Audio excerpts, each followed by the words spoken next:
I saw this job application where it was like, hey, like you can learn how to be a therapist and you can help autistic kids at the same time. And I was just like, I want to become a therapist. This is providing me not only like the means, but also like the finances to go about this, because they'd be paying me while I would be teaching, and they'd like pay me for all the programming and everything.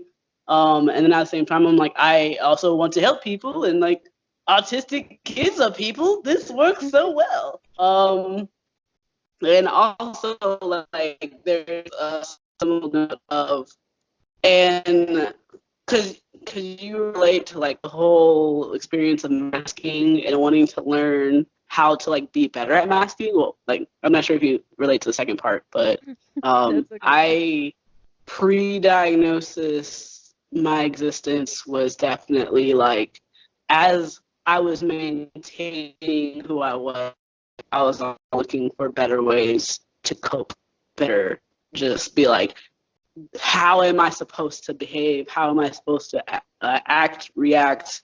And I'm like, this applied behavioral therapy thing sounds like I could learn a lot about how to like better do those things. So at the same time, I was also in like CBT therapy, and like I just made a mental connection where I was like, oh, like I'm already doing this thing. Well, if I like learn how to do ABA, then I can also like do these other things for myself so that I can be all normal and stuff. So there's like a couple of lines in that where it's just like me wanting to be a therapist, me wanting to help people, and me wanting to be better at masking. And when like I went in, and at that point I was already aware about because one of my autistic friends had told me about like Autism Speaks and everything, and to what to be weary of. I had gone in, and like from what I saw, it was just like a building full of kids and like support workers, and it looks like everything was so happy. Like there was this kid where like I walked in and he like saw my shoes and he just like went straight for my shoes because they're like shiny black stilettos. And that's, I mean, it's shiny. I too would dart towards these things. Like, oh gosh, shiny. But yeah, like I just saw kids in a space, and I assumed like they're like, this is all positive things. This is great. Like these kids look like they're loved and embraced and adored. And when I went up for the interview, like he was saying everything that I would want to hear. Like they cared about the kids, and even though like I still stand my ground on that, or I'm like, yeah, there's a lot of not great things, but I will continue to believe that these people sincerely care about the kids, and in their mind they're doing their best to help which is why it's important to like get information out on what ABA is so that they can understand better that like I understand what your goal was, but that's not what you're doing in the long run. So like that's how I started working. And I have this like bad habit of when I get excited about things and then I research it. So I'm like breaking down walls, and then I research, and then I just crash. So it's like, oh no, I'm a monster. Like, that's literally how I responded to it. Because as I'm working with these kids, I'm always about like being aware of the people groups who I'm working with, and I'm like, I'm not autistic. I didn't know I was autistic, but I was like, I'm not autistic, so I can't like that I know these things. I see needs that I don't feel that I'm able to meet. Let me make sure that I'm able to properly understand what my kiddos are going through. And then I'm just like, I already saw myself through the kids. And then the more I researched, the more I like saw things I oscillated. But as I like dug into ABA, like I will intentionally look for the bad in anything. And that's not for me to be like pessimistic. It's because you can't say that you want to be involved in something when you don't know the full truth about it. So it doesn't matter what I'm doing in the world, in life, or whatever. I'm always going to look for the negatives and the positive, and I'm going to weigh it out. And so I noticed that when I like typed in ABA or applied behavioral analysis and RBT, registered behavioral therapist, like all of this positive stuff came up. But then once I specifically typed in like ABA bad, then that's when I like was able to dig in, and I saw like all of the different stories, and like I intentionally sought out autistic stories, and then I started chasing after like, okay, like, will this professional in behavioral therapy who's also disabled is saying these things, let me see if I can reach out to them. I wasn't able to do that because they never got back to me, but like I was just intentionally like, okay, I'm finding all this stuff that's saying PTSD and trauma. And when I was in school, like I was very traumatized by my teachers, and so I like promised myself that I never wanted to be that person, and I want to be the person who's actively doing against that. And so like me realizing that I had now stepped into that role wrecked me, because I'm like, these are my babies, I love them, but I'm potentially traumatizing them for the rest of their lives every moment I'm here. Like, that I was a registered behavioral therapist for 9 months, and the majority of that was me trying to figure out how I could help to make things better from the inside, and that deteriorated my health. Because the more I got, like, being good at masking means that you're good at like picking up things and playing roles. And the more I worked there, the better I got at being RBT, which meant, like that there was some there was a lot of disassociation that happened. So there were a couple of things. First of all, I thought it was interesting. We had to teach kids how to play because, I mean, for me that was weird. Oh, here it sounds.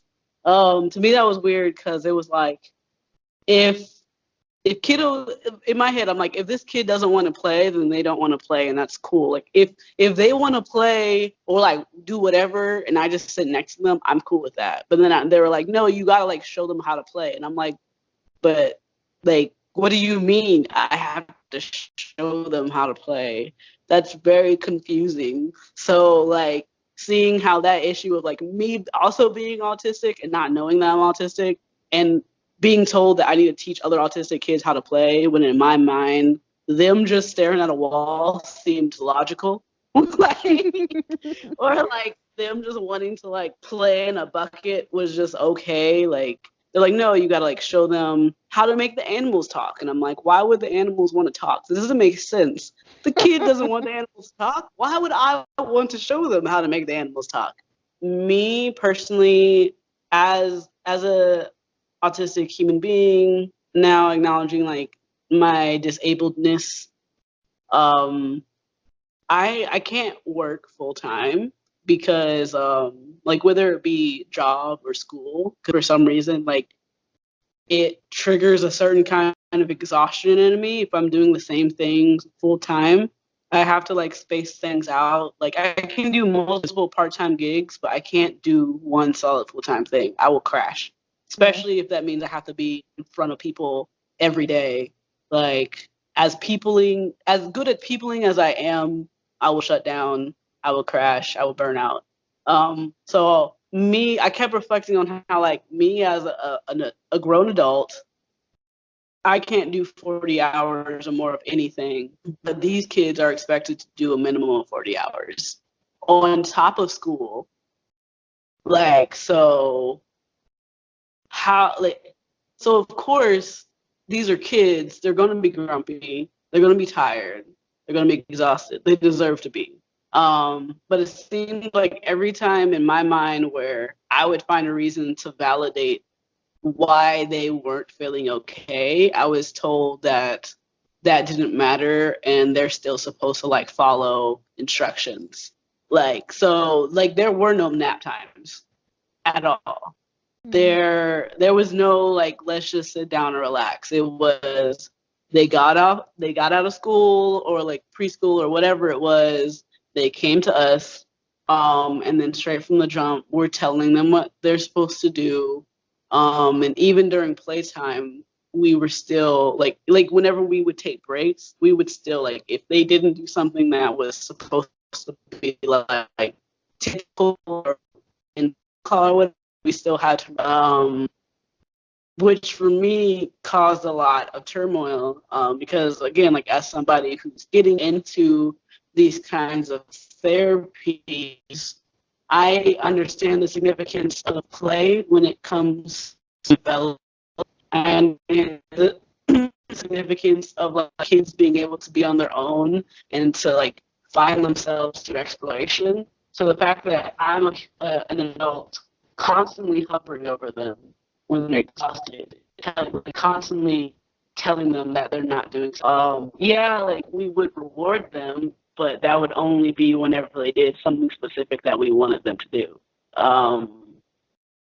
There like be so many circumstances where I would just like watch them being kids, and that wasn't okay. Like whoever was supervising me was just like, no, like they can't do that, and I like that's very triggering for me because then I start having like my CPTSD kick in because I'm like, yeah, like this kid threw up like what's an example? They saw, I think it was like some styrofoam or something in a bucket, and they saw it, and they like, again, they're kids. They saw it, they took their hands and they dug them in there and they threw it up in the air. And like I can't be mad at that because they're kids. But my supervisor saw that and they're like, why did you let them do that? And I'm like, how fast do you think I am? I don't like I can't just be all like see thing happen, become the dash, and like instantly rip their arms from it. But like also they're kids. Like that's what kids do. Yeah, this is a clinical setting, but kids do silly things. Kids make messes. And they're like, I started cleaning up and I wasn't seeing it as a big deal. And they're like, no, like they need to clean it up. And in my head, I'm like, if you make them clean it up, they're just gonna make a mess out of it. Because again, they're kids. This is what kids do. Like I don't have you seen a 3-year-old try to make up stuff that they just want to make a mess of? This is everywhere. It's too much stress. So like that's one example. I know like a conversation point that a lot of people have wanted me, or a few people have wanted me to talk on is when it comes to pod, because that's very uncomfortable. I remember the first time that like I was going through, and the person who was training me was like showing me the whole potty training routine, and it's like we go in the bathroom with them.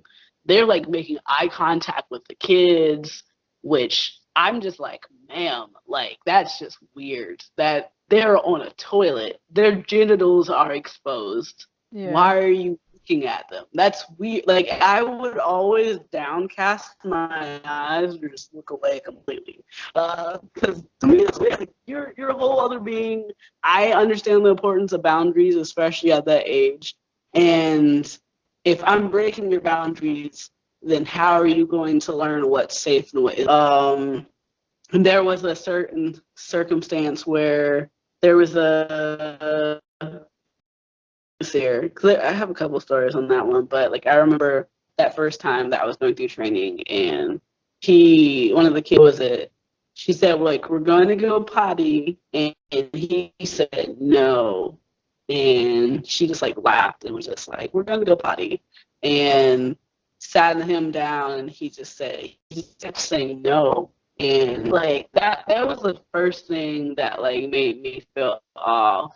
I know there's another circumstance where my kiddo, like because potty training is on a schedule, and where it's like you have to take them so many times within that bad. I'm just like, okay, cool, like it's potty time, let's go potty. And he wasn't having it. Like I walked him to the bathroom and he was kicking and screaming. To which I'm like, okay, like retract, because like if he's not taking off his, like if I'm telling this kid you need to take off your pants so that you can go potty, and he's not taking off his pants, then I'm like, then that's just game over. Like there's nothing I can do about that. But when I went to ask for help, then my coworker said that if he doesn't take off his pants, and you take them off for him, and that was again very triggering, very triggering. Yeah. And so she kind of stepped in, because at that point I could already feel myself disassociate, and I was very confused because those things were not connecting at all in my brain.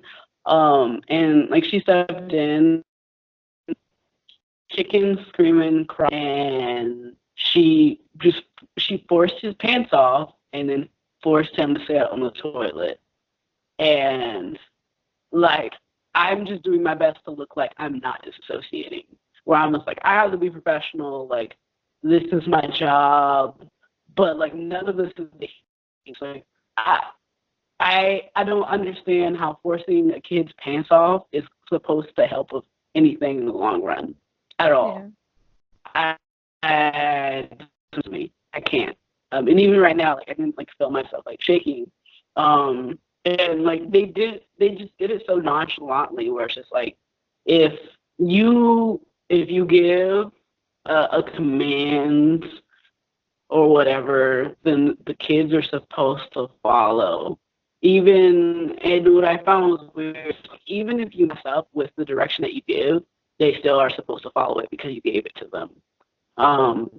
So then that like starts to go on stuff like gaslighting, where it's like, yeah, I was supposed to say this thing, but I accidentally said this thing, but I still expect you to like live up to that expectation. And I'm not even going to like apologize, and like stuff like that just doesn't make sense to me, because I would apologize to my kids all the time. I'd be like, oh, sorry, like that's not what I meant to say, or like stuff like that, because I'm looking at my kids like little humans. And I've heard plenty of stories about kids in school who got led by their instructors, and who felt like even if the instructor would have just apologized, then that would have been like huge.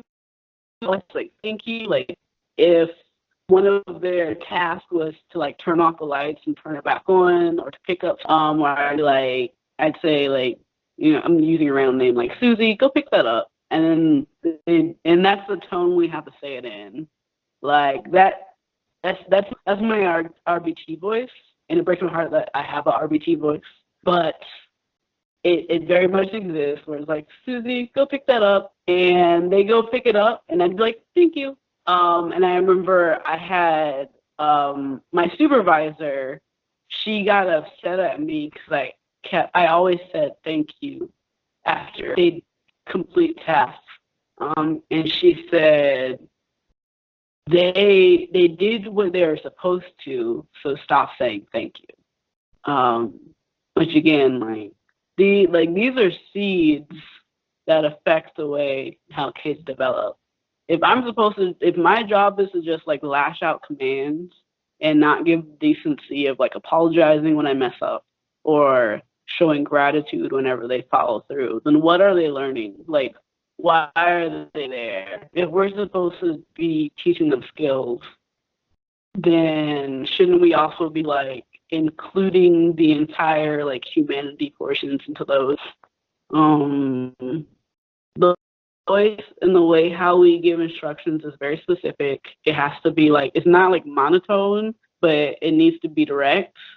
It needs to be loud. They did like teach us how to be like short and concise, just because we are going to be working with one, younger kids, and then two, kids with intellectual disabilities possibly. And whenever you just like whip out large like statements, I mean, like any kid will look at you like, I don't know what just happened, and I don't know expecting things from me now. Like, those are a lot of words, ma'am. Like,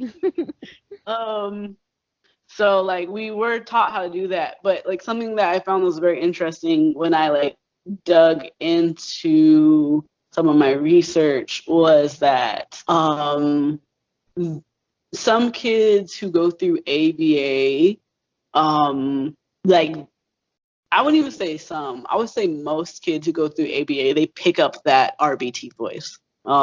Because again, like they're kids, so kids already mimic, and then two, they're autistic kids. So like mimic to the max. So these kids are like, you know how you're in school, you were like in kindergarten or whatever, and you just like spoke the way how your peers spoke. Well, these kids' peers are RBT and like BCA, good lord, BCBAs. I'm not even gonna try to remember.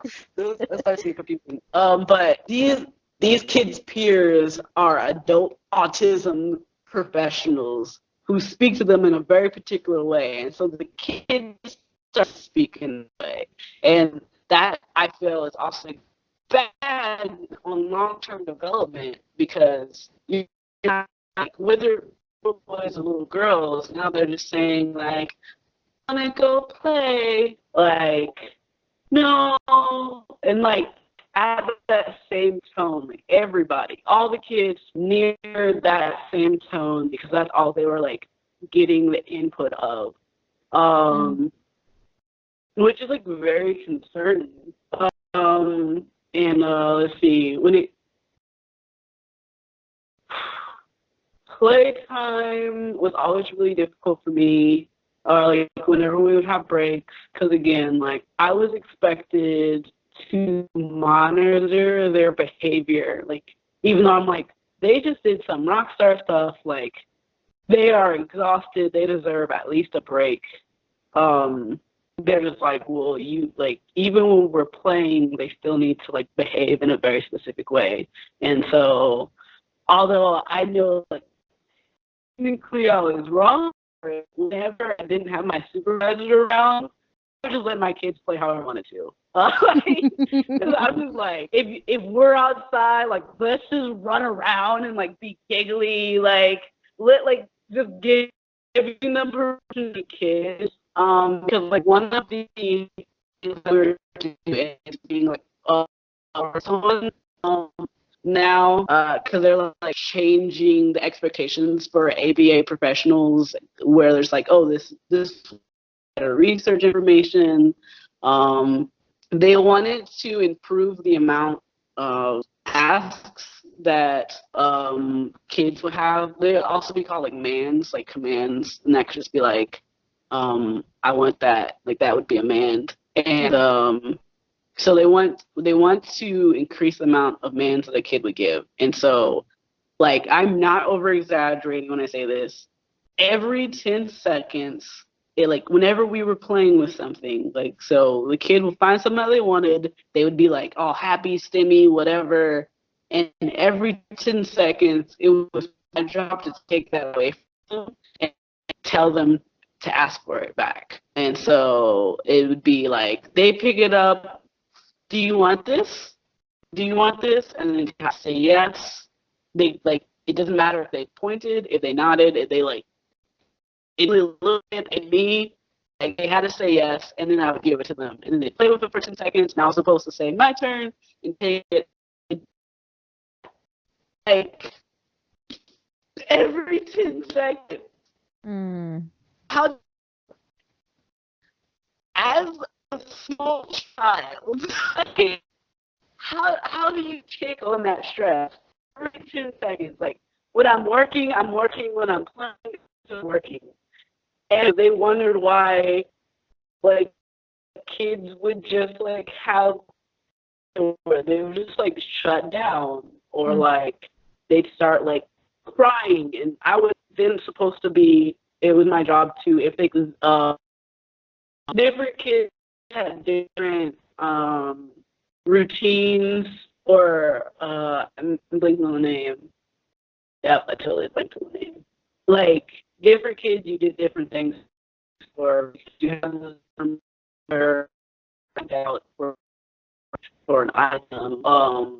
or like all these different things. And but when it came to if the kid would fuss, cry, or whine because they didn't have attention, then we're supposed to ignore them. So again, me going against my better judgment of like all the research I've done when it comes to like the child development play. It's like if my kids are fussing and they're crying, I'm supposed to literally turn and then they start kicking and screaming, then like just like put them in a space where they couldn't move, and I'm just ignoring them until they calm down, and then just be all like, okay, happen that their next break would have to be shorter.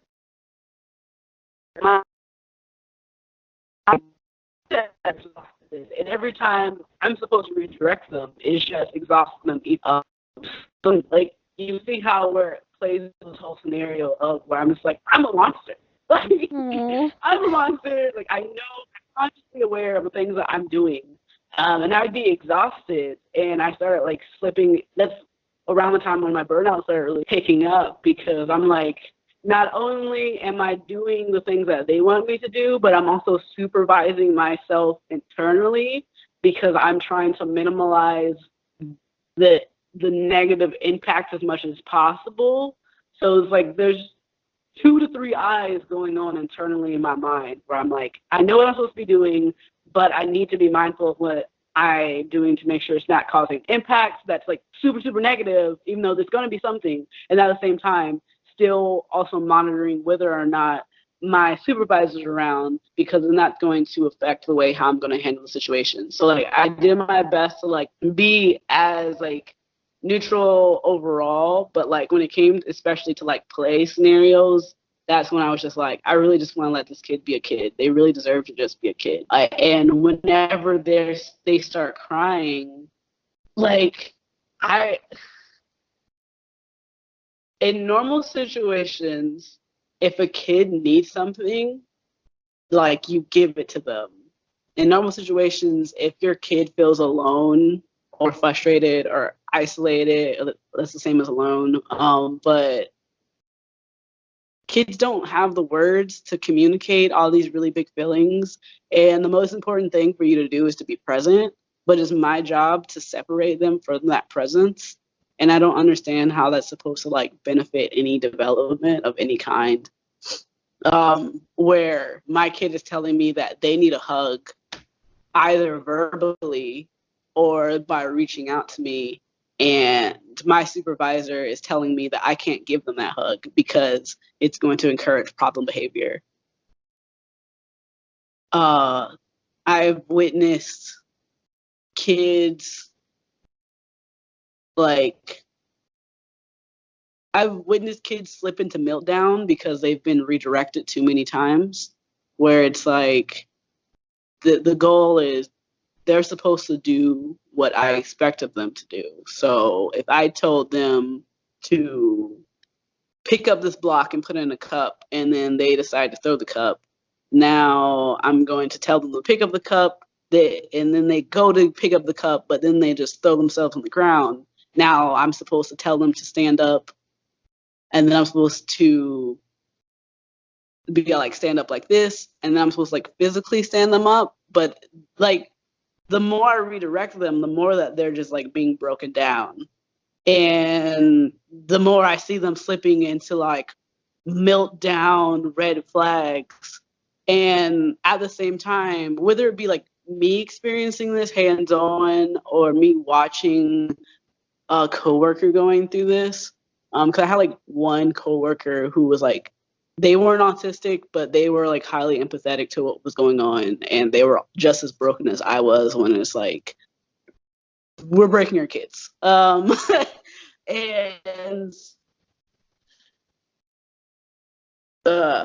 like I don't understand why neurotypical professionals can't see red flags to meltdowns and differentiate meltdowns and problem behaviors. I don't understand that. I don't understand how you're going to like redirect the kids so hard that you're not paying attention to what their actual needs are. And now they're in a full fit, and even in that full fit where they can't control themselves, like we're supposed to track how long they're crying, how many times they hit us. If they start to get too aggressive, then we're supposed to do a basket hold, which are things that are just going to get them deeper and deeper into a meltdown. And then after that, they're exhausted. If they get to the end of that, after that, they're exhausted. They have all this track record on how long that problem behavior was, even though meltdowns aren't problem behaviors. That's something completely different. Um, ugh.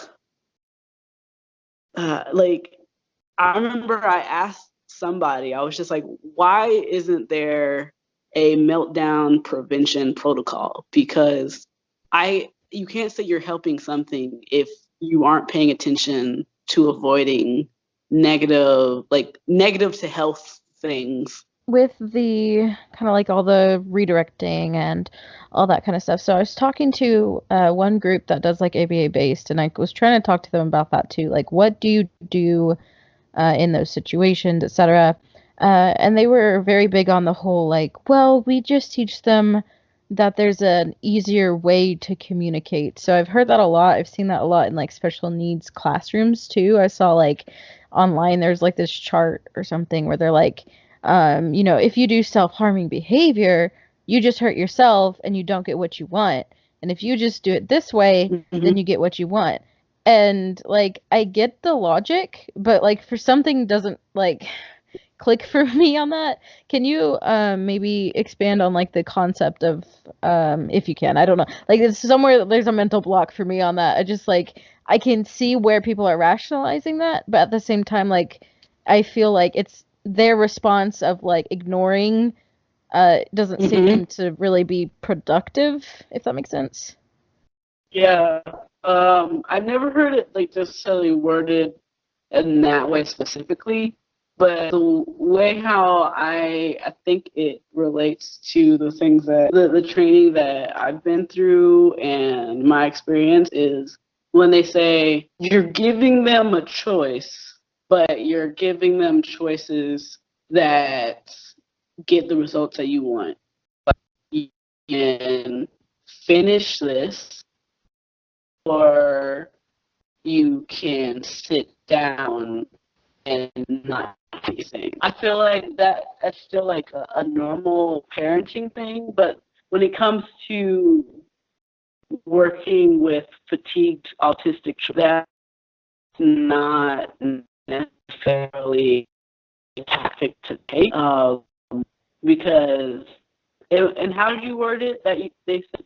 The one that where I was talking with the people, they had said like they want to teach them that there's an easier way to get what they want, so they'll, like ignore the tantruming as they might put it or something, and wait until they respond correctly or whatever, and teach them like, oh, that's how you get what you want, not by throwing a tantrum.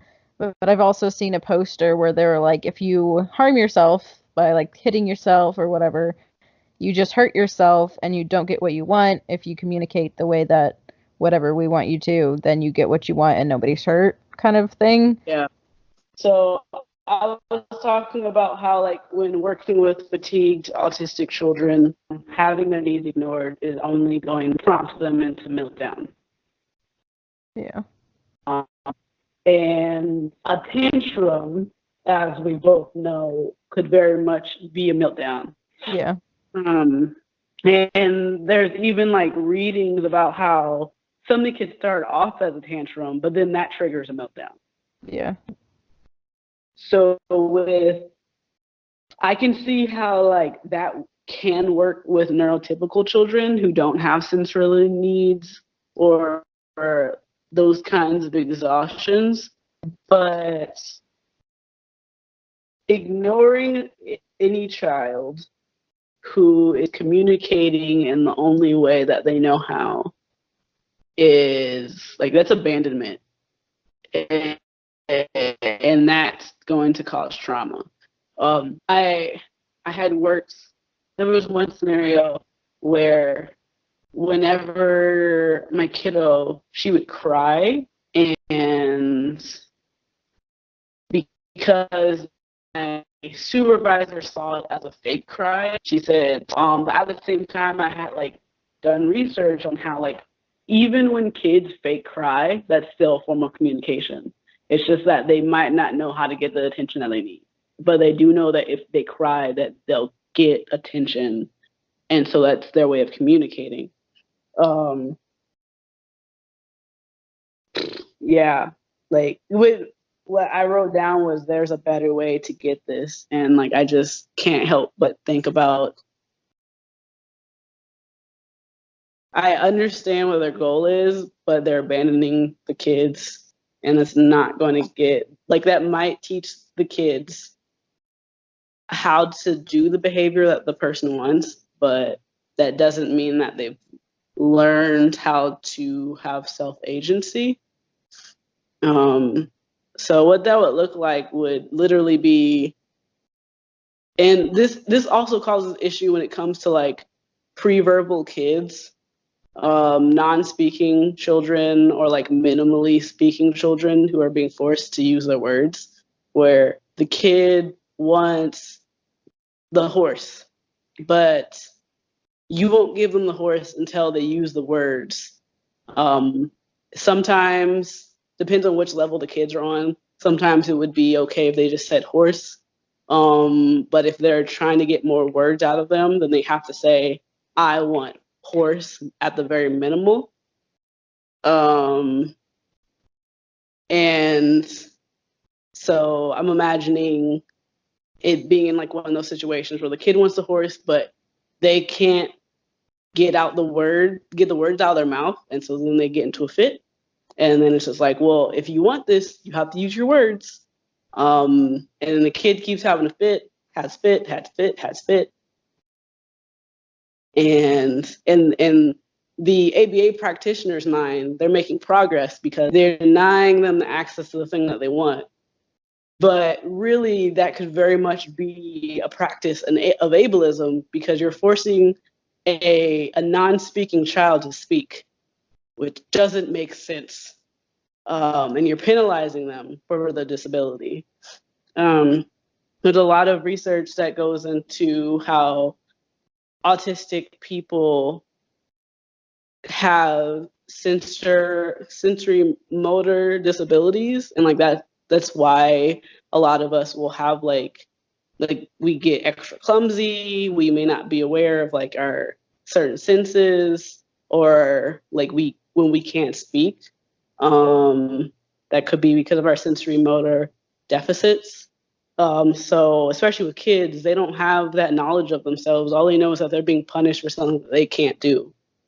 And but at the same time, the professionals thinks that they're like getting work done.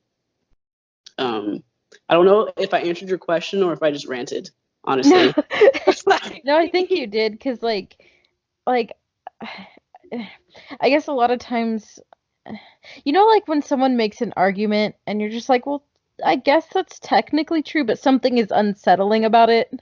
Yeah. That's how I was feeling about that argument, and I think you just put it into words why, and that's because like where you were saying like that might work with neurotypical children, and they're coming from a neurotypical mindset still, like Mm-hmm. thinking like, Even, well, this is how it should be, but not really yeah. understanding what's happening on the inside for that child. Yes.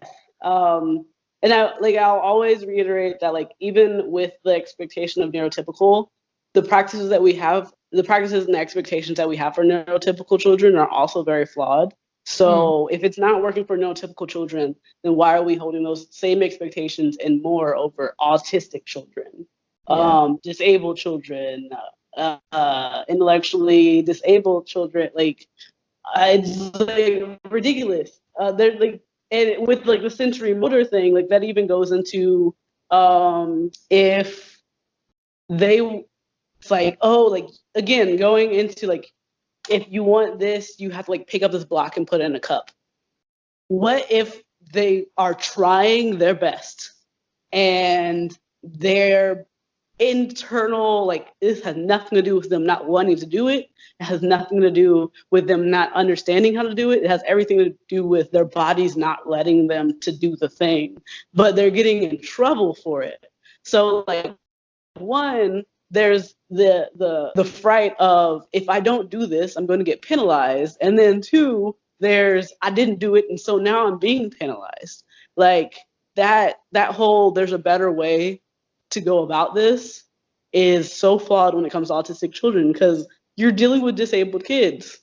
It's not logical. That's like, I can see how you tried to run that, but you ran that with people who had motor controls. You ran that with people who had sensory awareness.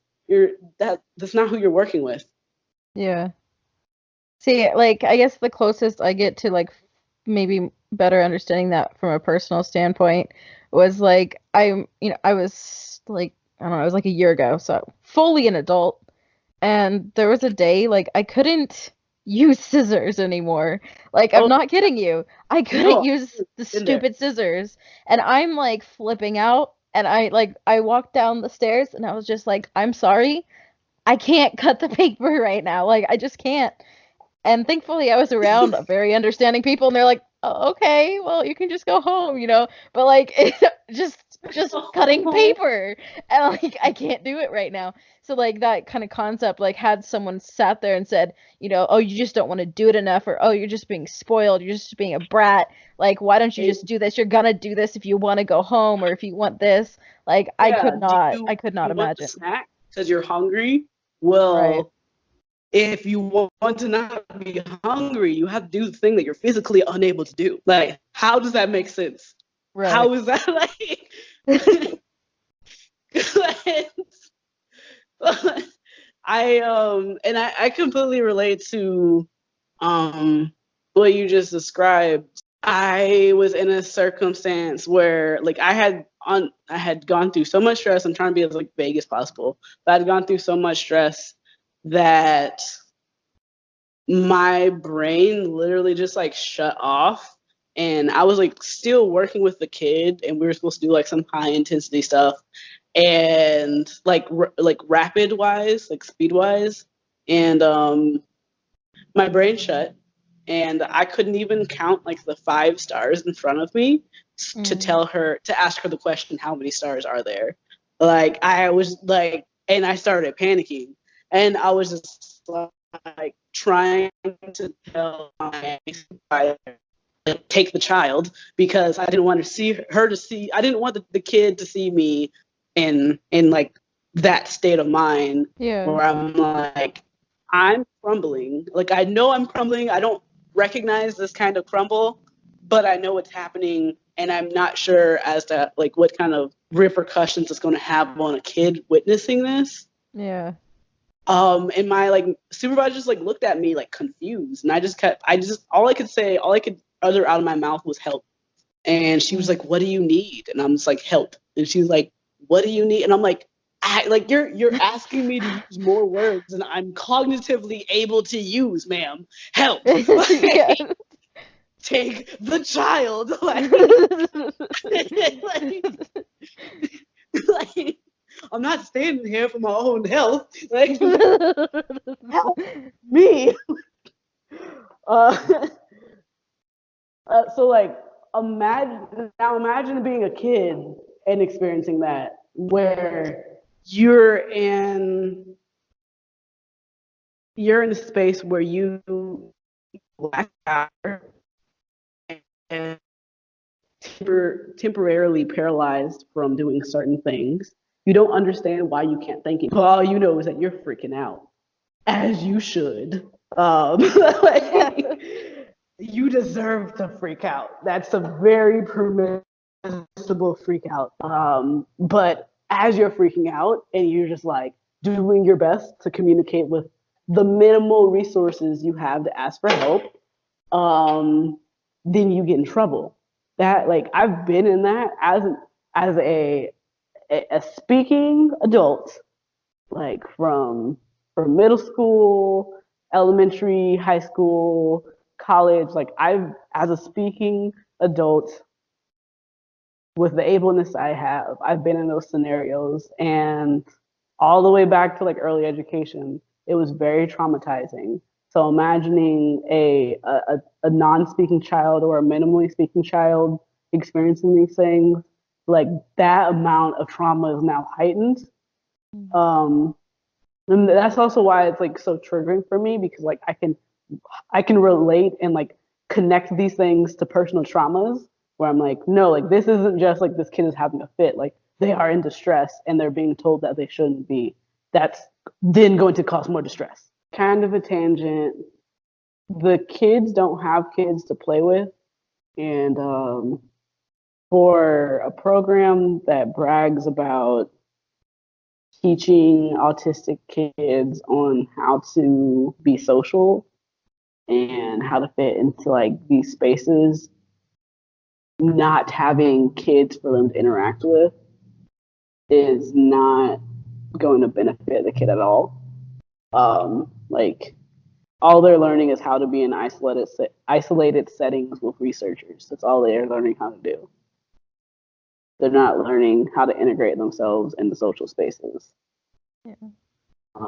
I know that there are some like situations where if a kid is like really good at catching on like really quickly and they're in the program for a short amount of time, it can be like really beneficial.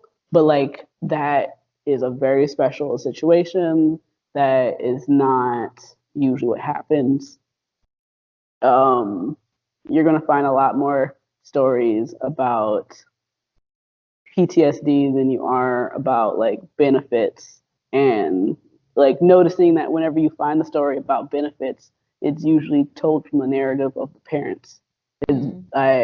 Is very rarely told from the perspective of actual autistic child slash now adult. And like a lot Yeah. of what I hear with that is, I was told, of course, again, very well-meaning people, but they were Yes. saying, yeah, they were like, well, the people who are telling their stories now, when they were kids, all the ABA practice was, maybe more brutal or, a lot more negative, and so of course they were traumatized, and I was like, it's like one of those things like, yeah, but like I Shock can't therapy substantiate is that claim still either. legal and encouraged in ABA. So the only reason why I stayed in for so long is because in my head I could help fix things. But once I had that moment of realization, where it clicked in my mind that the fundamental, what was it? It was I was so the suggestions I was like basically conjuring up like notes and suggestions and tips and advices where it's just like you need to be empathetic to the autistic child, spot what red flags and meltdowns possibly could be, like understand whenever they're upset in this manner, encourage them by like encourage their nose, allow them to play, not interrupting that play every 10 seconds. And like all these different, like I was making all these different notes. But then once I realized that the fundamental of ABA was everything that was against the suggestions that I was going to make, that if they followed through on my suggestions, they would no longer be falling within the curriculum of ABA. Once that clicked in my brain, that's when I understood I couldn't help. And then that's when my body started having like some very like my body does not let me not hear it. Like if I don't listen to it, it starts like it's like okay, like and that's when I had like the whole like mental shutdown thing where it was just like, oh, so we just not gonna think today because you don't want to listen to me, okay? Like I will shut you down today in front of the company. Once I understood that, then that's when I understood I couldn't help, and that's when I started my process of transitioning out of ABA. Um, but yeah, like shock therapy is still legal. Basket holes are still okay.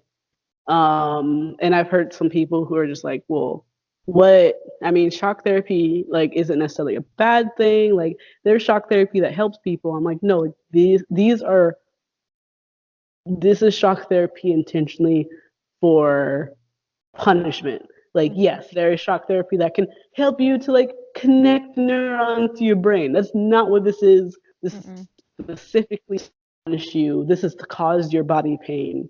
This is not for anything beneficial. Kids do not deserve that kind of abuse. Nobody deserves that kind of abuse, but especially children. And let alone children with intellectual disabilities. Basket holds. I have a documentary. I don't know if I sent it to you, but I can if I haven't, where it talked about how basket holds, like that starts a whole like therapy / school to pipeline, prison pipeline thing, where it's like whenever you put kids in basket holds back to back to back to back to back, like it causes, the more you put the kids in basket holds, the more that it prompts you to need to put them in basket holds. Because the more you're telling that kid that they're bad through either your words or your behaviors, the more that they're going to lash out, because again, like that's their only form of communication. That's their only form of expression. Like they're going to experience rage. They deserve to be raged. They've just been unjustified. That kid deserves to lash out. That kid deserves to not feel okay. That kid deserves to feel depressed. The kid deserves to feel angry. And you responding in basket holds is only going to prompt that. And then that's also going to push them closer and closer to the end of their life, because not only is that stress going to be bad for their heart, but on the chance that you have laid it down on them in a position that now they can't breathe. And that's like how both Black and autistic and like disabled people have died, when either police officers or support care workers put people in basket holds or other positions where now they can't inhale or exhale. Additionally, compliance training will always not be okay. It doesn't matter how you masquerade it. I know that like you're a fan of, what is it, Autism Dad guy? Fathering autism, yeah. When I had seen the video of them going to the grocery store, like that broke my heart, because that's when I understood that everything that I was implementing in clinic, they were then taking home and teaching. And like that may seem like a small thing, but understanding that as humans, we learn about relationships through our social sphere, our everyday interactions, and our people groups and all that other stuff. And normally that means we're able to say no, we're able to have our own likes, dislikes, we're able to like set boundaries. But when it comes to this situation, what I saw was a girl who only understood relationships through the lens of ABA therapy. And compliance training should not be the way how you understand everyday relationships. She only understood being controlled. And like that shut me down for a while. First time, because I know the second time they went to like prove that ABA had worked and like she wasn't as bothered. But the first time they had went, like again, we're aware that autistic people have sensory sensitivities. And but they wanted to be a quote unquote normal family. And so in order to fit that role of normal family, that meant pushing her past her comfort zones. And so they went to the grocery store. The lights are crap. The clinking of the carts are crap. All the people crap. And you start to see her like grabbing for things. She started doing what people call eloping, which is basically running away. She started flopping or just falling to the ground. And like those are all I'm done signs. Like those are like that's her way of communicating like we outie, like I'm done. This is, but instead of, and this is what bothered me, instead of like listening to the only means that she had to communicate with, they then kept feeding her treats the entire way.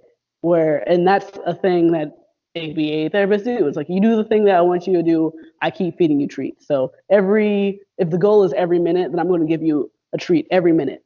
Like, so it's kind of like dog training. You're dog training your daughter. That's problematic. You're not listening to your daughter's no's, their boundaries, their red flags. That's another problem. So then when she was just like completely reached the point where now she's throwing things on the ground, then they're just like, oh, like this is problem behavior. And it's like, no, that was you not listening to your daughter. That's bad parenting.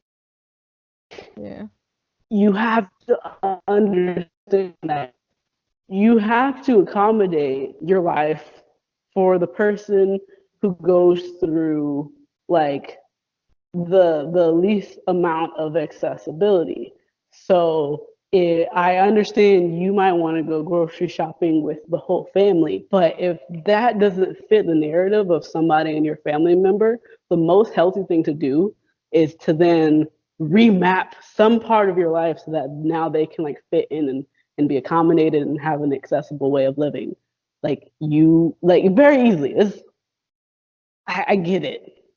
America and other nations have this idea of what a happy family is supposed to look like, but those ideas are scams anyway. So, like the capitalism ploy, like so your disabled child is trying to communicate that that doesn't fit their narrative of living. You listen to it. I've read plenty of stories about parents who are autistic who are just like, I don't go grocery shopping because that is too much for me. We order off of Amazon. I ask somebody else to like do the groceries for me. Like, and they're just like, this is just my way. This is the only way I can live and cope. But the difference is that that autistic mom has the privilege of speech. She has the privilege of agency. She has the privilege of mobility.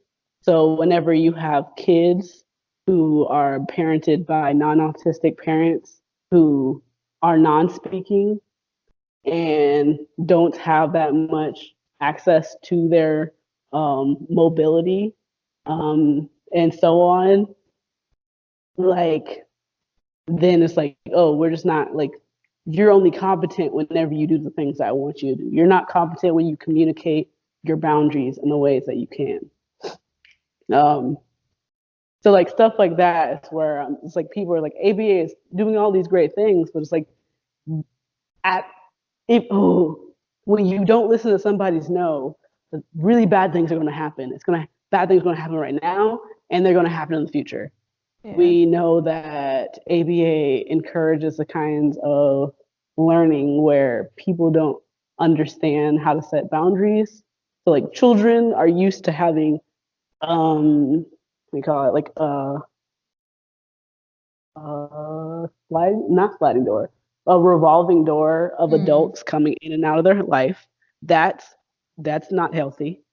We know that with just like, even if you look into like social work in general and like foster care, we understand through the foster care system that children having a revolving door of adults coming in and out of their life is detrimental for their health and well-being for both then and in the future. Is going to show in their behavior because you're not able to make solid connections. And as much as people seem to like struggle with understanding, autistic people are very emotional. We may not be able to express it the way how it's typically expected, but we're very emotional beings. Add lack of frontal lobe to that. Right. Like, because kids, like, I don't know how to speak and I don't know what being a human is. So like, like everything's for game. Um, so there's a revolving door. There are people who are like just different faces coming in the bathroom with you, expecting for you to do the potty thing. Even when you cry, even when you say no, even when you hit, scream, scratch, like any way that you try to set a boundary, they don't listen to that. And how do you expect they're going to interpret that in the future if a stranger comes into their personal space? Now they don't understand that they have the authority to say no. For with my academic like growing up, and I understand like not every autistic person has a negative experience with their academic situation, but for me, I did, and the way how like I was always gaslighted by instructors and like was like if I needed help, I was wrong for needing help. If I didn't understand something, I was told that I was just playing stupid. Like whenever I tried to advocate for myself, and I was really good for that. I was really good at doing that, but at the same time, I got so used to like me just always being told I was wrong that I never understood that I had the the permission and the authority to do whatever I wanted. So like, yeah, there's a part of me that like has always been loud and boisterous and like created things and spoke up for people, but there was the other part of me that felt that I had to be validated by somebody else in order to be doing it correctly.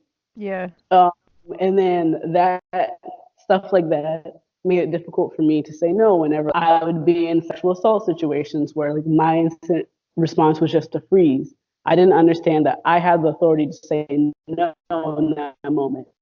I didn't understand that I had authority to move. I didn't understand that authority over my own body, over my own mind. And so I've been sexually assaulted several times and I was in a domestic violent relationship.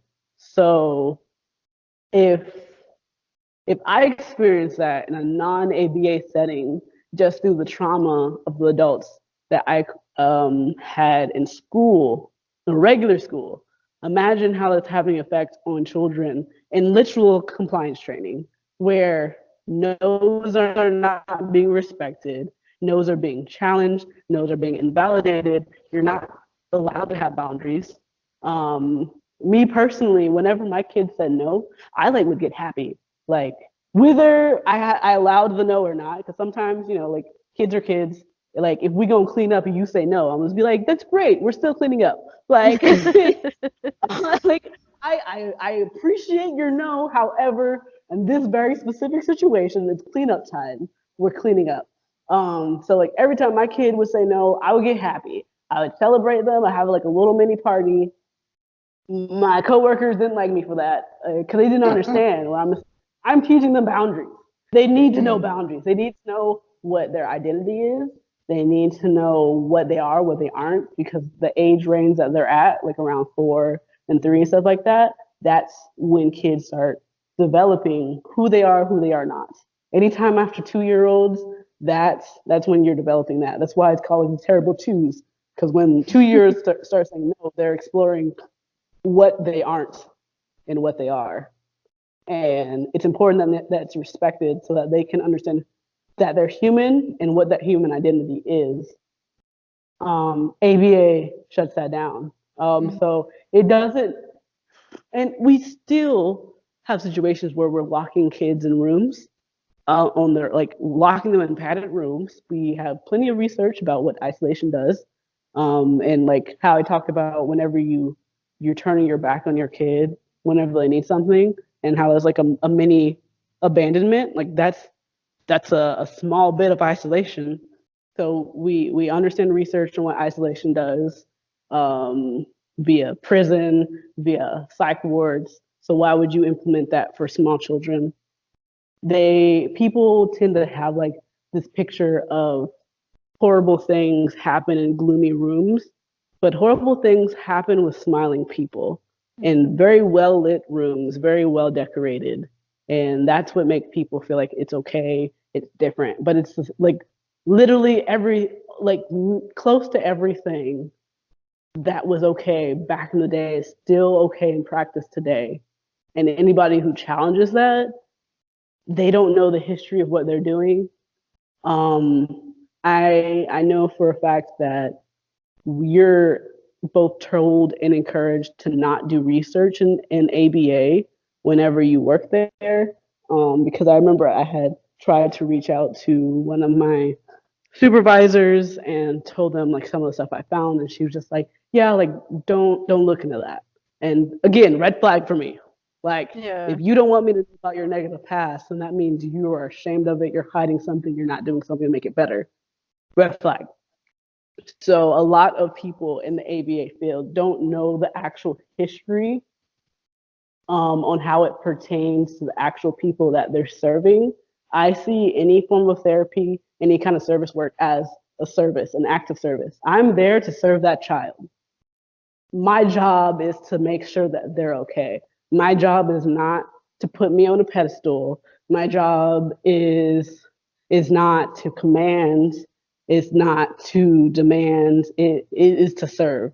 Yes, sometimes service comes in discipline, but I still need to keep that child's well-being in mind. I'm not seeing that all the time. For the majority, I'm not seeing the ABA.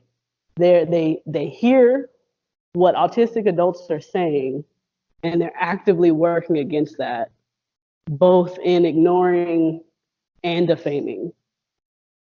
Um, so yeah, like anybody who ever hits me with that's not ABA up today, they don't know what they're talking about, and I don't care how many degrees they have.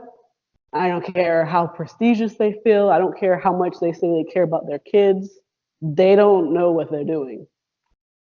Because if they knew, they would be listening to the people who had experienced what they're still practicing. If you want people to follow you without doubting you, the first thing that you want to do is make sure that they don't have any outside education from what you're telling them. It's Mm. very cultish. Yeah. Being in the world of ABA is very much a cult. I will boldly say that because there's cult tendencies where it's like you hear what we say, don't look for any information outside of what we've said. If it's not us saying it, it's a lie, Mm. red flags. Um, and I also wanted to add, like, having to go through a 40-hour training in order to be RBT is terrifying and ridiculous because most of what we end up doing is stuff that occupational therapists and speech therapists are professionally certified to do, Mm-hmm. and they've been in school for a minimum of 2 years. Yeah.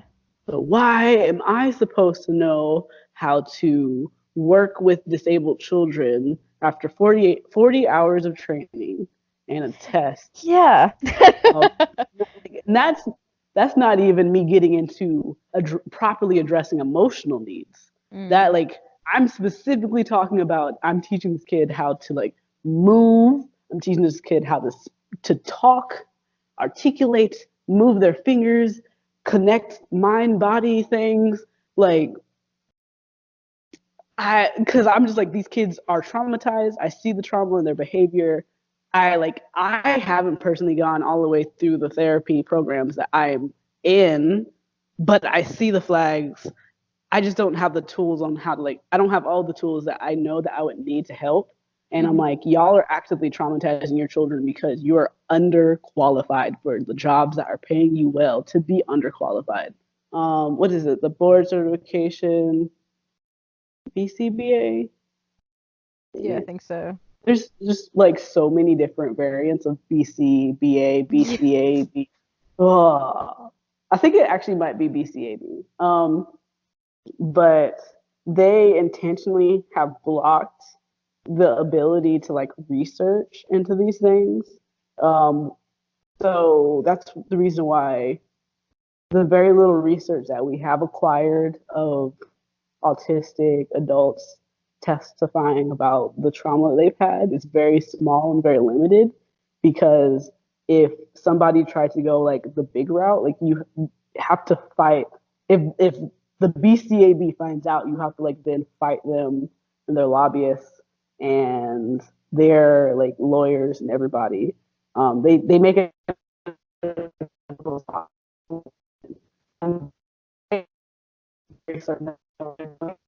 it's just that they can make so much money off of it that it's like, oh, like one, we get the honor of being smart people, and two, like we get the money from the people who feel like they have no other solution because we've told them that they have no other solution.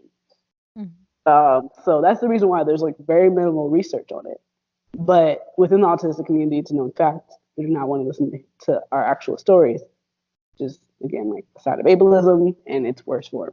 If you maybe have any insight on this, I know like this is just from my observation because like I'm thinking a lot of these things that they're like trying to, other than like if you didn't want to go the compliance route, I would assume you would use OTs, speech therapists, Yeah. etc. But I was listening to Lauren Brazy. I don't know if you're familiar with her. She has a daughter on the spectrum, and she now puts her through 40 hours of ABA. Oh, And she's very proud of it, and she's like preaching it. She's connected to Fathering Autism, of course, like he's preaching it, now she's preaching it. And her daughter, she has a lot of echolalia. I Um, love it. she's so cute. But We see uh, me. I was watching because she actually sent the camera in with her daughter, and she thought it was so great, the things that we're watching. But I felt sick in like the 15 minutes of Ella, blah, blah, blah, blah, blah. Ella, what is this? Ella, Yeah, that would you RBC like? I'm voice. like, oh my God. Like, and she looked like she didn't want to be there. And I'm like, I don't want to be here watching this. I don't know. I just really got off. Oh, the reason I was saying that, she had taken her to an OT, and then the OT said, we might be looking at autism, and sent her basically for ABA. Mhm. So I'm wondering, is the maybe OT profession told like you can't handle autistic children, or do you know anything about that? So okay. I remember something else I was gonna say, and then I'm gonna respond to that. Sure. The We know for a fact that the founder of ABA viewed autistic children as empty vessels that needed to be filled with being human. Like these aren't human. They're what looks like human. We have to teach them how to be human. So like yeah, like very much there's enough people who are there's some people who are unconscious to it when they're working within the ABA field, but there are people who are also consciously treating autistic children that way. Mm-hmm. So also, sorry, my brain. No, go for it. Science can be manipulated, like research can be manipulated. So ABA is seen as like the number one, go for it. Like that, there's a reason why people compare ABA therapy to chemotherapy. Because it's so like it's legislatively backed up where it's like if there's an autistic kid, you refer them to ABA. It's just what you do. If you love your child, therapy. There have been where parents have tried to take their kids out of therapy and have been threatened with having child services called on them. So it's that isn't supported. That I could definitely see an OT, but they have been convinced that there's so little known about autism, idea of autism. I didn't realize like how foreign it was, and like seeing it from other people, like they have like these stereotypes in their heads, and so they don't know what to do about it. They just know that it's this monster that has taken over these children. So believe whatever they hear, which is ABA is the only good solution. Mm. There are also in there's occupational therapists and speech therapists who put in a that's very much a thing. And there's also OTs and STs who like oppose ABA therapy, and they're there just to like meet the goal of like, does your kid have any issues with connecting with their body? Okay, cool. Like occupational therapy, I got you. Like we gonna do this. We gonna go in on this. Speech therapy. Does your kid need help with speech? Cool. And even with the history of speech therapy, I've seen testimonies about like deaf kids who are like, yeah, sure, like I know how to enunciate my S's, but I'm also now depleted on all these other social skills that would have actually benefited me. So then that goes into the conversation of like, why are we stressing certain forms of speech so hard? And Mm. then there's also the conversations of limiting the access to ACC, alternative communication alternative communication devices and stuff like that. That happens with ABA within ABA. If they get the inkling that the child can use their words, they will. If they won't take it away immediately, they will heavily limit their accessibility to their ACC device. So there's like, our goal is to make you talk. I've also read stories about how autistic non-speaking individuals are like, yeah, like I can speak, but the voice that I speak with is not my voice. It's the voice that my therapist forced on me. So like imagining that, where you have to live where your voice is your trauma, and your voice, whenever you do speak, is a constant reminder of what was forced onto you, knowing that your preference was to not speak for whatever reasons. You shouldn't force a child to speak. Well, why? Like, there's so many different alternatives. Like, Yeah. so many. Um, And I know that okay, I passively read floating around on the internet that basically having access to those communication devices doesn't have any effect on whether they're going to use their words out loud or not. So, like, to me, that's not evidence-based to try to like take away their device to make them talk, because it's not like it's a crutch for them. It's not going to stop them from talking if they're going to talk. Even if it was a crutch, like crutches are for people who need them. So like, Yeah. whether that be people who are healing from something to like relearn how to walk, or people who just can't and need that extra support, it's okay. What usually Yeah. happens, well, I can't say usually, but like for those kids who do choose to speak later on in life, what happens is that ACC device assists that process. MLK did this speech on the the language of like the voiceless. I forgot what the words are, but it's like, whenever someone isn't being heard, they're going to riot, and that's the reason why, like, whenever Black people rioted during the civil rights, like he never turned his back on it. He was never like, oh, they shouldn't have burned down houses, because he was like, that was all y'all were listening to. So like, humans are very communicative creatures. We're very community oriented creatures. We need connection. We need to be heard. We need to be understood. If we don't have that, we're gonna like act out, because that's our most primitive form of communication. Mm. If and I set, I'm gonna throw a fit.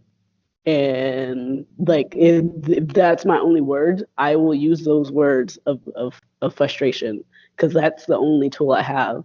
But whenever you give kids access to words, you're going to see like a lessening in that problem behavior. Mm. And it's not even, see, I'm so programmed. It's not even necessarily problem behavior. It's just like a negative response behavior. Um, and like, if you give communication to kids, you're going to see the quote unquote problem behavior decrease. They understand that very well. But when it comes to the whole like then forcing kids to speak, where it's like you demanding them to use their words, are is just as aggressive. Like speaking their words, rather, you demanding them to speak their words is just as aggressive taping over their mouth. Mm. And like, the fact that if a kid pointed at something and you as a grown cognitive adult can inference, or whatever the word is, you can understand that that point meant I want this. I don't know how many non-speaking individuals you've been around, but non-speaking individuals are very emotive. Like, they're very emotive. If you're not picking up the message, that might be you. Like, so like, they will like, I just like, you see my eyes, you see me lunging in the direction I'm pointing at it. I want it, give it to me. I want some candy. And you grown, knowing, able adult are going to look at that child and say, use your words. Like, you didn't hear that? You didn't see all those gestures? You didn't feel all of that I put into that? Like, I did use my words. Like, you weren't listening. Like, I think, it's ridiculous. Like, kids should be allowed to point and that be enough. Like, kids should be allowed to gesture and that be enough. Kids should be allowed to like walk up to something, put their hands on it, and that be enough. You denying them access, not helping them. Like, Yeah. yeah. All I would say, yeah, like OTs, like some of them work within the field of ABA, some of them only know people to ABA, because not every OT is like aware of how to work with autistic individuals or children, and or children kids are also individuals. And then there are those who like do speech therapy and occupational therapy who are opposed of ABA, and they're going to do their best to be accessible and accommodating to the autistic experience. Oh, and then there's also like play therapy, which again is something that like I'm really into. There's a lot of like play therapies that work specifically with especially non-speaking individuals because there's going to be that mind-body disconnect, where the body might be doing something the mind want them to do, and like learning how to then take control of your body. That's a lot. It's really heavy stuff. It requires assistance. If that's something that you need, that's something that you should seek out. Additionally, to the fact that kids, like we learn through play as beings, especially in childhood. That's how you learn your identity. That's how you learn social cues. That's how you. So when you like take kids out of those situations of play, especially during the time in the development where it's most essential, you're setting them up for failure. 9 times out of 10, 10 times out of 10, I lied. 10 times out of 10, you're setting them up because it's like if you're saying, "Oh, this is natural," I'm doing it the natural way, but it's like, but if you were doing it the natural way, then you would be honoring you control the rules of natural development and steering like not scientifically like that brand. Outside like the wild beasts that they are, it's okay. They need to go outside anyway. But yeah, with like play and all the different therapies, you as a human, you as a child, I'm gonna like teach you how to like allow yourself to emote, how to allow yourself to express. I know I read a story about a pianist, like he teaches autistic kids how to play piano, and that's like her full of play therapy and slash music therapy. And like when she's working, she can tell when she's working with kids. Any form of like command is triggering for them. The kids have to learn that they're not working for something that the other person wants them to do. The kids then have to learn that they're working for something that they actually want to do. So like that's something that has been observed that ABA takes away the being able to do what you want to do. And so ABA teaches you're going to do what I want you to do, even when you don't know why.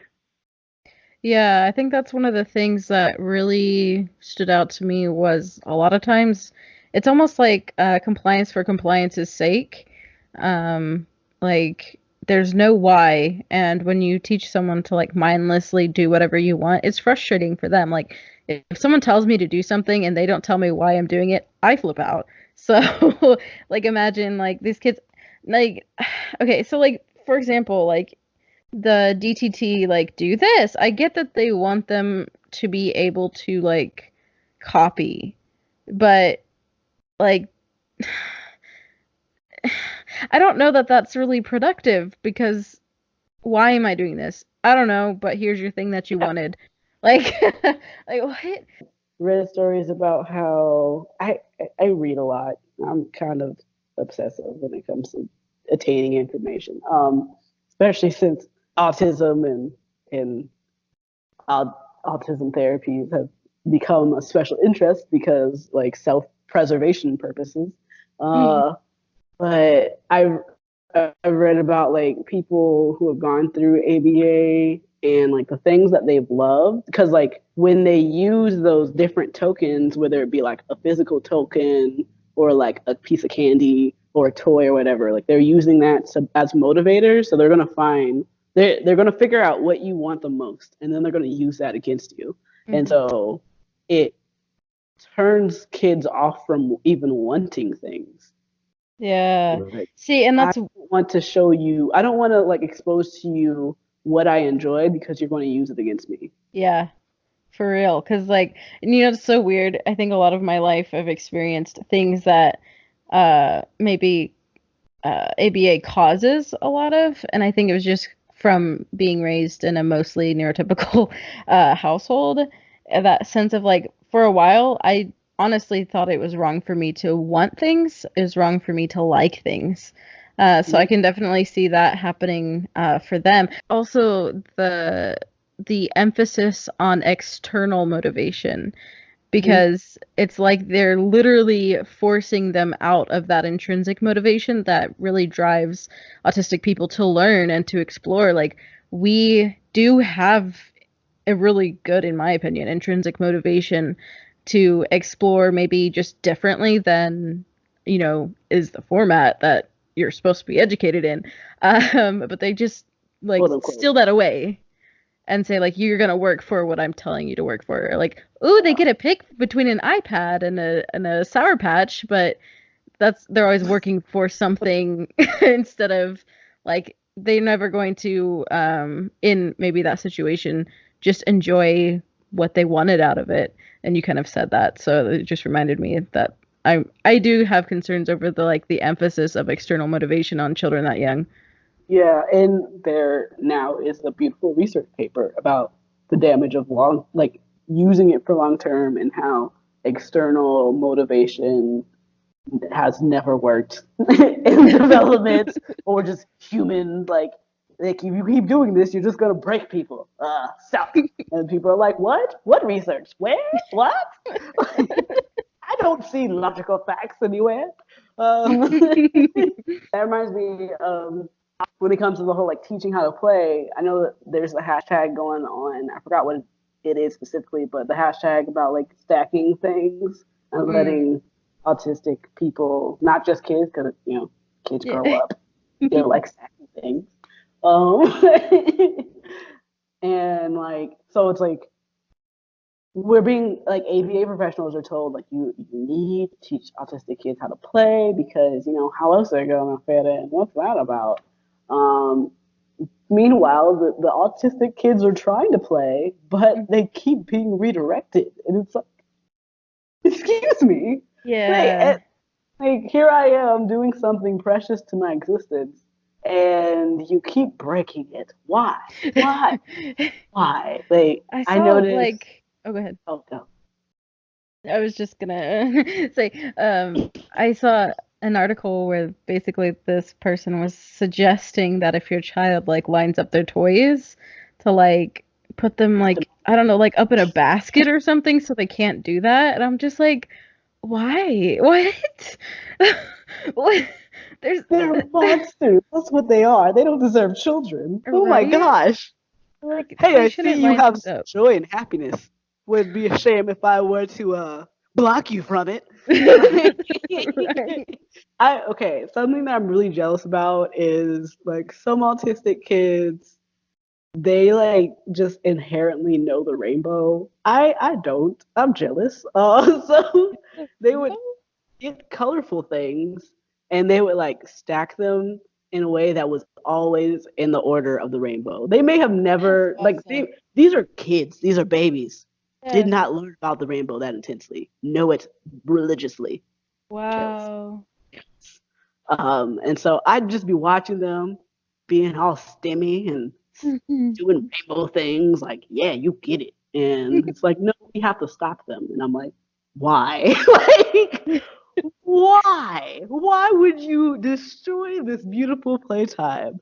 And that would happen so many different times where the kids would start to play, and then I was told that that was like, even though in this space I was told like stimming was okay, I witnessed how stimming slowly started being not okay. Kids would start to play, it would be seen as stimming, they had to stop playing. Kids would be, oh, then there's also the conversation of echolalia, which they call stereotypy.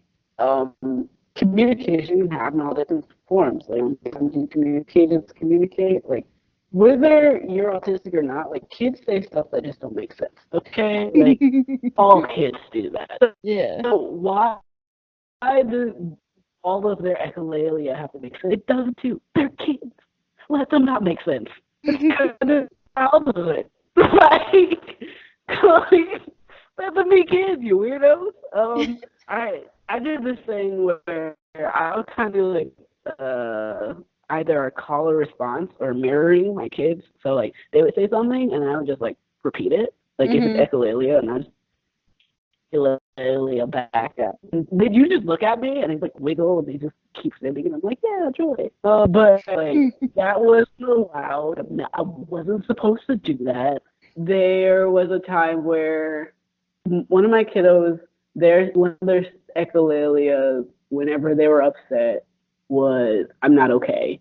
So like whenever they would get upset, like you could see like for me when once she starts saying I'm okay, that to me that's a flag. They're not okay. This is a red flag. They could be slipping into meltdown soon. Because that was them trying to hold themselves together. And I know when I was younger, once I was finally at the point where I could recognize that I needed to hold myself together, that's usually when I was not going to be able to finish the job. So they would start like, I'm okay, I'm okay, I'm okay, I'm okay. And my response is to like want to then see what comfort that they would need. Like, do you want a hug? And this kid likes hugs, so I would want to offer them a hug when they say yes. But then my supervisor would be all like, that what they're doing is stereotypy. We're working on eliminating stereotypy from them. You need to stop them whenever they say stuff like that. Like what?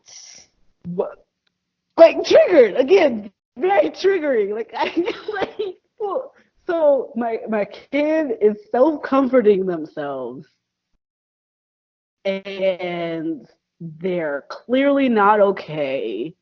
But because it's stereotypy, I have to redirect their not okayness. Like what? Or like any form of stereotypy. If it was just like a stereotype echolalia that they were doing just because it was fun. It was echolalia that they were doing because I knew that they were like thinking. It was echolalia that knew that they were doing because they were self comforting. Any form of it, like corrupt them, stop them from what they're doing. So it could be all like for instance, it could be all like I'm not okay or like I'm okay, I'm okay, I'm okay. And then I'm just gonna say kiddo for their name. Like, I'm okay, I'm okay, I'm okay. Kiddo, say dog. Dog. Like, and that's how they would want me to do it. Oh And my goodness. they didn't say, like, follow up and be like, kiddo, dog, say dog. And it's like, how is this healthy and or functional? Like, and of course, whenever my kiddo would be at that point, and I'm like having a very like specific instance, because like once it clicks in my mind where I'm like, they say that they're not okay, it's because or whenever they say that they are okay, they're not okay, and they need support. And I tried to like use my now newly obtained knowledge to help build healthy things for my kids, and now I'm being told to not do that. And so I like watch it all play out, or they're not okay. I can acknowledge it. I'm told that I'm not supposed to bring comfort.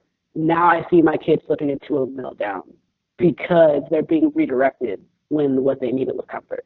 That's not good.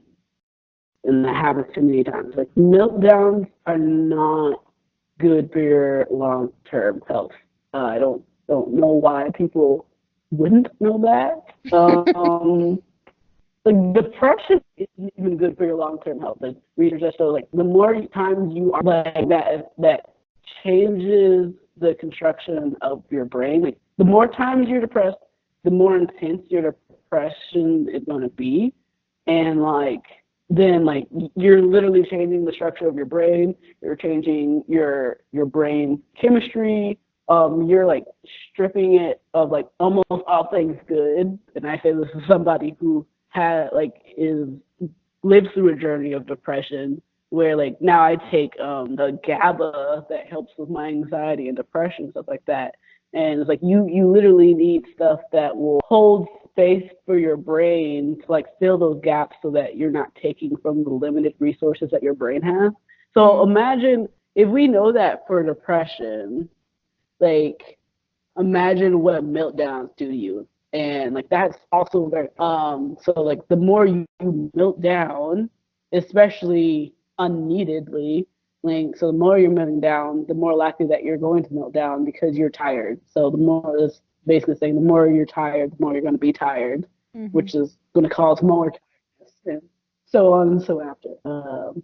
The kids shouldn't be experiencing that. That's not help. That's not helping anything. And even with the kids who are just um, more likely to be compliant in their like personality, because you know some kids are just that way, where it's like anything you say, they do it. They just like fall into place. It might have taken a little bit of like fighting in the beginning, but like now they just like listen. They've molded to whatever it is that you wanted. Like people who just like easily fawn. Just because that kid has complied, I don't think it's an actual word. Just because that kid has done the things that you want them to do and have moved into the person that you want them to be, all you did is taught them what mask to wear, and all you're doing is setting them for burnout in the very near to soon future. Like I don't know if that's going to be in 5 years. I don't know if that's going to be in 1 year. I don't know if that's going to be in 10 to 15 years. But when that burnout happens, it's going to hit them hard. And I say that like the difference between autistics who find out like that they're autistic and are able to find a community full of autistics that will like empower them, and versus an autistic who knows that they're autistic and has been raised in a setting that has told them that their autism is bad. The difference is that within the autistic community, you know you're autistic, you learn what a mask is, and you learn how to grow out of it. Versus within those other communities, you learn that you're autistic, you learn what a mask is, and then you continue doing work on making that mask more better. More better is this horrible English. Where so one side you're healing, the other side you're setting yourself up for like a lifetime of just not good. And then we know like the worst thing that happens in that situation is suicide. If not the you dying from the high amount of anxiety and stress that you've put on your heart. So that's another thing where it's like when people say that ABA is all this good, look at how I've trained this child to like fit in, and it's like, no, what you're doing is setting them up for a burnout that's going to like rock the world all the wrong ways. Yeah. You set a time bomb, like, and you're proud of it because it looks pretty. The way how ABA is now, there's no way for ABA to be good. The only way that ABA would be good is if they trusted and listened to autistic experiences they allowed autism researchers to have more say, and just overall they collaborated with the autistic community. That's the only way that ABA would be good, if they listen to the people that they're supposed to be working with. That's the only way that any therapy is good. Gotcha. But they're not willing to do that, and so therefore they framed it that ABA will never be a good thing. I have never seen a post meltdown procedure. There's no meltdown preventative programs or procedures, and there's no post meltdown procedure. But any good family that is either like autistic parents or parents of autistic children, like autistic children, but whether or not the parents are autistic or not themselves, like any good structural household has a post meltdown procedure where they usually have like a kit or like, here's some stimmy things. They know whether or not their kid wants to be held or cannot be touched. They have water for them. They have soft things from them. Just demanding your child to exist more than they can when they can't. What is that? That's terrifying. Whenever parents are concerned about like meltdowns, like I'm like, that's when, and I kind of understand that things look different to autistics who can relate to things and non-autistics who can't, and that there's that disadvantage. But it's just like, look for the patterns. Mm-hmm. Figure out, especially for your non-speaking children, whether they're not speaking because they like of their age or like watch for patterns. If they can't tell you what it is, just keep looking. If you notice that every time they start getting super fussy because someone's at the door and they hear like the doorbell, like listen to that, like pay attention. They could have, it could be censored, like they could have heard something that's too much for them. It could be a smell, it could be a space, a presence. I don't know, but like it's like pay attention to your kids. They're not just being silly for no reason. It's their way of communicating. I'm behavior that, but they don't necessarily like. I don't think that they actually act like it. Like for someone who believes in all forms of communication, you don't listen. Meltdowns are a form of communication. Not to the community, somebody, and this is what I need to not have this happening. Boom, boom, boom. What if the kid's hungry? And that's why they're having meltdown. Like, I know for me, like, I rarely, I think you, I was sure it's around, I'm pretty sure it was two. But the times where I usually shut down rather than meltdown. But the times that I have meltdowns, it was because, like, I had no resource. We had, like, limited amount of food, limited amount of money, power dynamic going on, and it was also really hot. And so when something happened, like all of a sudden the last straw hit, like my body collapsed. And like, yeah, like I understand it's scary. You're just like, what? Like, this doesn't make sense. Like, that's usually the thought that goes through my brain. I'm like, this doesn't make sense. Why is this happening? I can't stop it. I remember the one time I had a meltdown in front of somebody, and this was way before I knew I was autistic or even what a meltdown was. And what was it like? I like So the whole like me lacking resources, power dynamic, and then like it just clicked to me. Like I just start like bawling, like, and it's just like something in me just like fell and collapsed. And I remember my brain.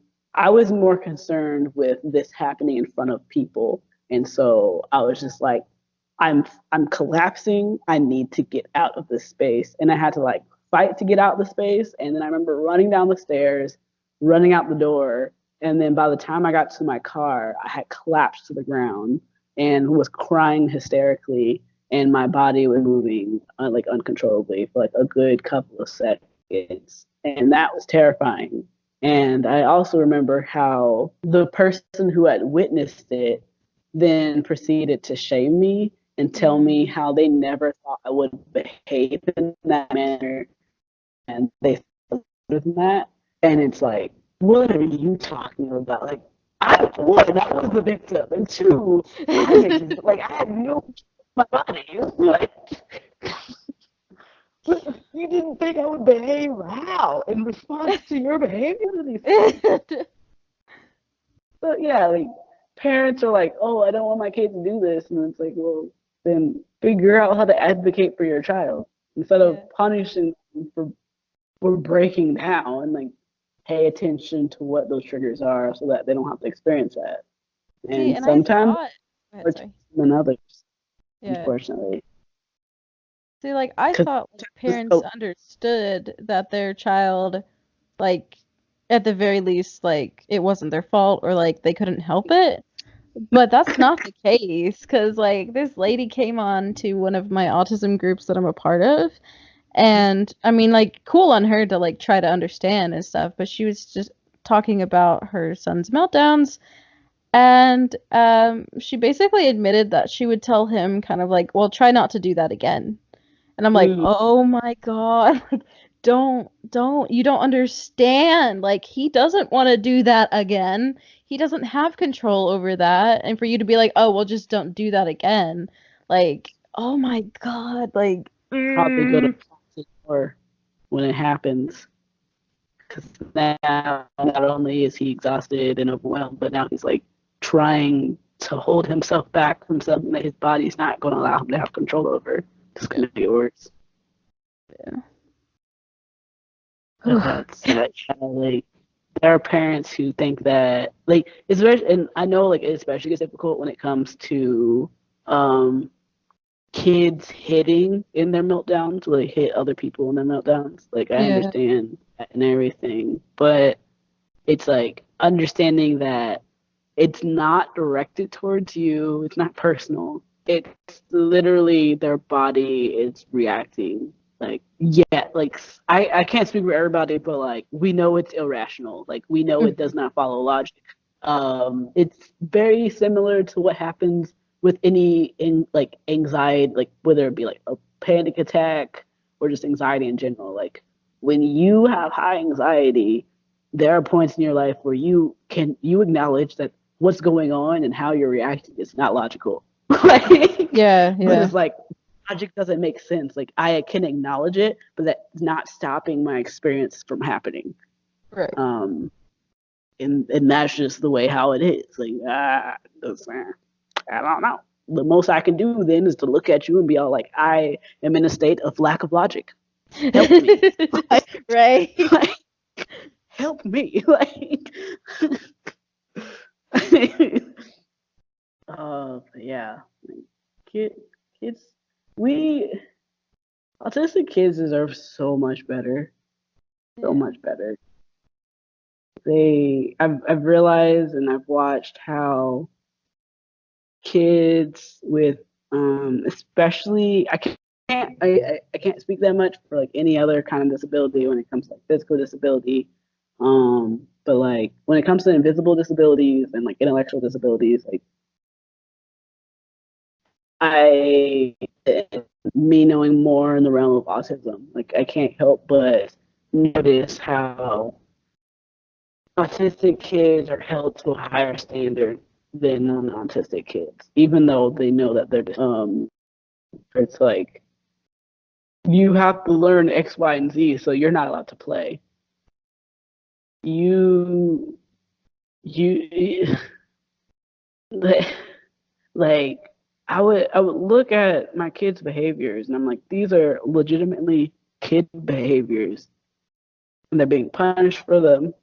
And I've been in so many situations with non-autistic kids or at least not diagnosed children, and they would act out in the same way, and like they wouldn't get nearly as intense reactions or discipline, let alone having their playtime taken away from them. Like neurotypical children are allowed to play.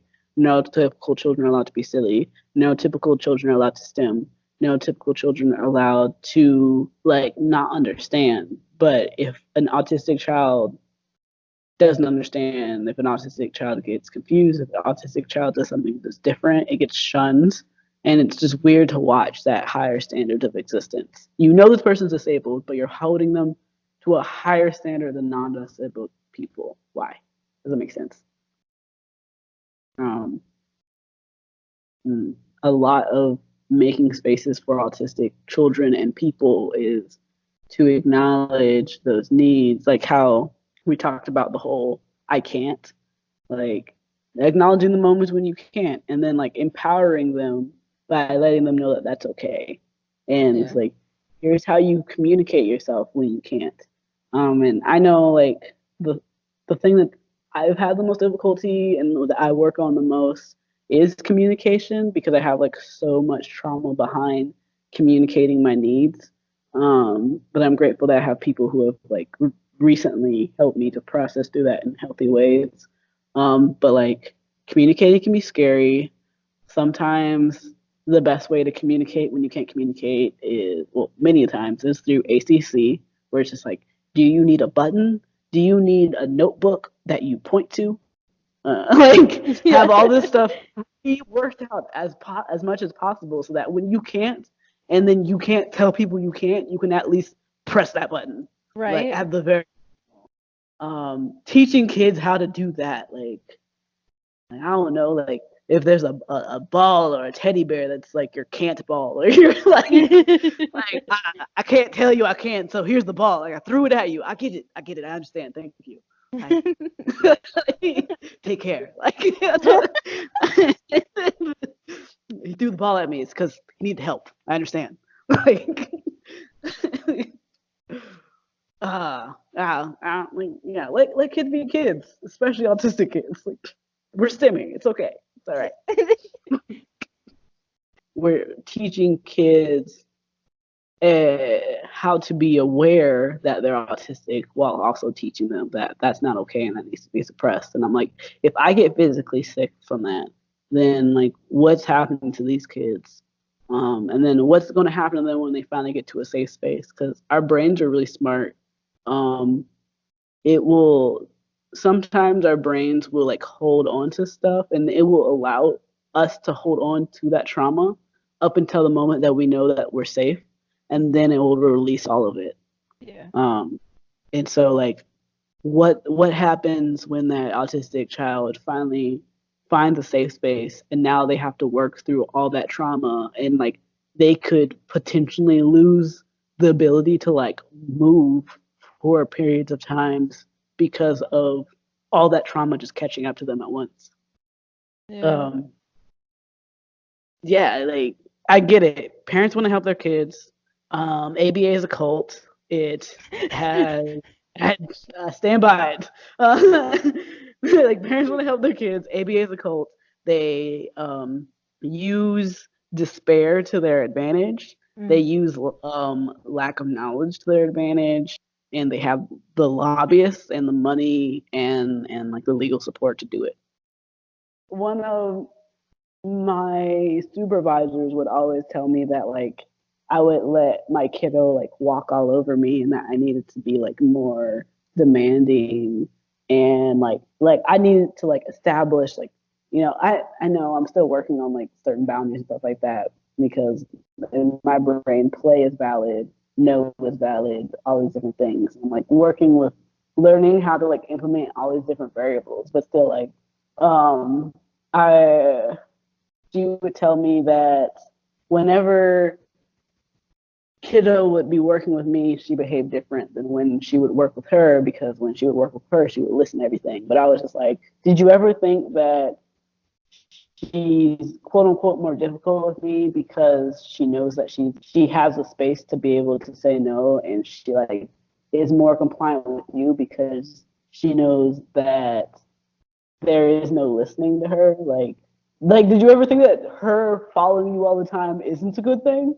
Like, as weird as that sounds, I'm like, yeah, like my goal isn't to have a perfect kid. I'm trying to teach them how to be human. Like whatever that looks like for them. I don't know what that looks like for them, but like teaching them boundaries is important to being human. Teaching them identity, like by them exploring what their boundaries are. You always saying no or not listening to their no's or like kind of striking terror into their spirit is not going to teach them how to be human. Like that, like when I think back to how I experienced stuff like that, it's very traumatizing and just sends pain through your body that I would imagine no children should deserve to experience. Our kids sincerely deserve so much better.